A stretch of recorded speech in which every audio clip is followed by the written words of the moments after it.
So hello everyone, এটা আমাদের do you know সিরিজের অন্য একটা ভিডিও।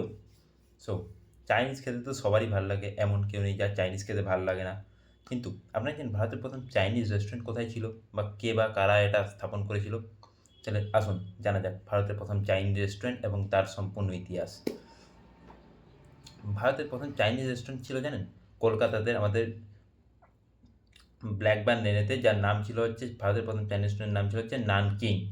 1917 সালে একজন চাইনিজ লোক, কিছুজন মানে চীনা লোক কলকাতায় এসে এবং ব্ল্যাকবোর্নে একটি তারা প্লট কিনেন। এরপর প্রায় তার বছর সাতেকের পর, আই থিঙ্ক 1924 সাল নাগাদ, তারা ওখানে একটা চার্চ নির্মিত হয়। টুংগন চার্চ, আই থিঙ্ক টুংগন চার্চ। হ্যাঁ, এবং এই চার্চের নিচেই 1925 সালে এউ নামে একজন চীনা ফ্যামিলি প্রতিষ্ঠা করে তাদের প্রথম চাইনিজ রেস্টুরেন্ট, যার নাম হচ্ছে নানকিং। এমনকি এখানে কবিগুরু রবীন্দ্রনাথ ঠাকুর থেকে মহানায়ক উত্তম কুমার সবাই এই রেস্টুরেন্টে খেতে আসতেন। শুধু তারাই নয়, বড় অনেক বিখ্যাত বিখ্যাত বলিউডের অভিনেতারা যেমন রাজ কাপুর সবাই এখানে আসতেন। সো এটা কি আপনাদের জানা ছিল? তো অবশ্যই চ্যানেলটিকে সাবস্ক্রাইব ও লাইক করে দেবেন। ধন্যবাদ সবাইকে।